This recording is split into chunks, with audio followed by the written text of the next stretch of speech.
So already in the first week of HZT for you, we've been introduced to some pretty challenging concepts, some historical foundations, and maybe your brain is full. Mine's a little full, but I think this is setting the foundation of the challenge that lies ahead and for the places we are going to go.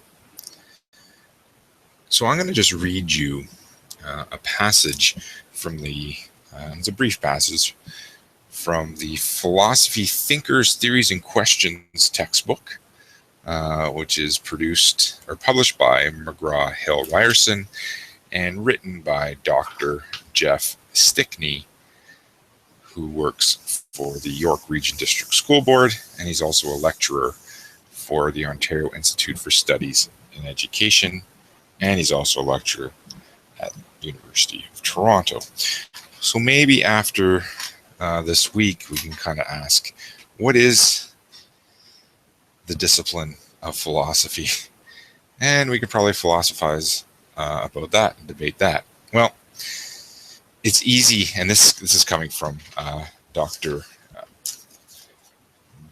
Stickney's textbook. So sometimes we drop philosophy in with other subjects of the social science and humanities, things like economics, geography, history, law, linguistics, political science, anthropology, psychology, and sociology, all of which follow within the category of the arts, like classics, dance, history, language, law, literature, music, religion, theater, and visual arts. Certainly there are similarities, but these discipline in the arts, but approaches, assumptions, and methods vary tremendously. And I got to digress here for a second. When you say you're going into a Bachelor of Arts next year, that sometimes everyone thinks, well, that means drama, music, and visual arts. But no, arts is encompassing all of the disciplines that I've already talked to you about. And then there's the Bachelor of Science or a Bachelor of Phys Ed.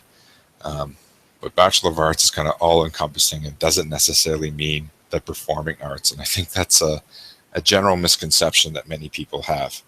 And there's nothing wrong with taking an arts degree.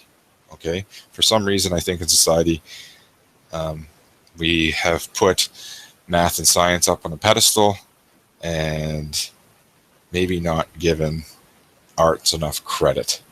And maybe that's just me speaking. That's just me trying to justify my arts degree. But there's nothing wrong with taking math and science, and there's absolutely nothing wrong with taking art, sociology, history. I'll get off my soapbox. Now, the difference, I guess, with philosophy is what other discipline, what other subject continually revisits the same questions? What other discipline looks at these fundamental concepts again and again, and maybe painfully again? As Dr. Stickney suggests, in philosophy, it's the search for meaning and truth that trumps all. The question is never ending, but imminently satisfied. He continues, in a sense, you could say that philosophy stands apart from other more practical subjects. If you ask students or scholars in any field how they know what they claim to know, they will offer an explanation, perhaps citing references to books, scholarly articles, research findings, and controlled studies.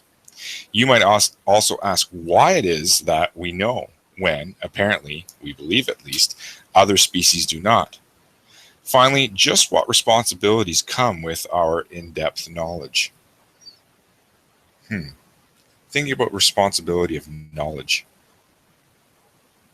If you ever listened to If the World Were a Village of 100 People, how many people are literate? How many people have access to a college or university education? It's quite humbling of what position we, so the students in HZT and myself, the position of privilege that we have, being able to be literate, having the ability to go to school. If you look worldwide, we are in the lucky, privileged minority. And so maybe there is something to say that we do have a responsibility with this in-depth knowledge. Again, I digress. It seems that every discipline, from science to dance, brushes shoulders with philosophy in some way. Most disciplines have their own branch that examines their philosophy. For example, there's a philosophy of science, philosophy of medicine, philosophy of religion, philosophy of education. What is the purpose of education? Would you be able to go ask your teachers what their philosophy of education is? What kind of answers would you get? Is it about producing a well-rounded student, a hard-working student, a student of high moral character? What is their philosophy? Is it about experiencing certain things?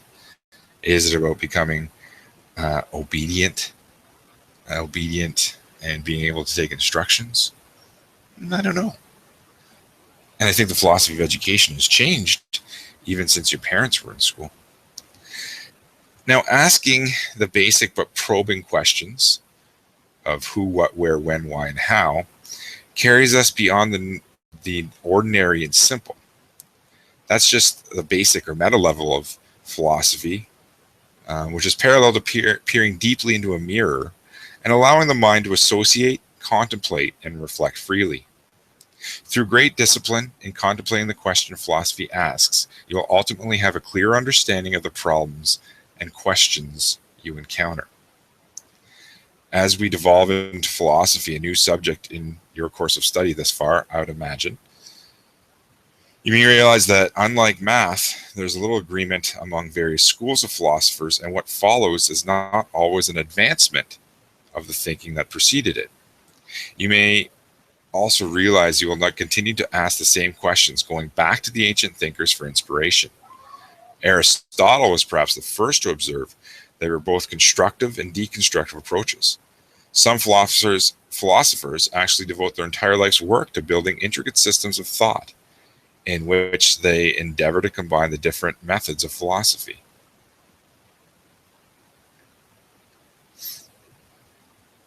I don't know if that helps. I hope it does. In just checking in.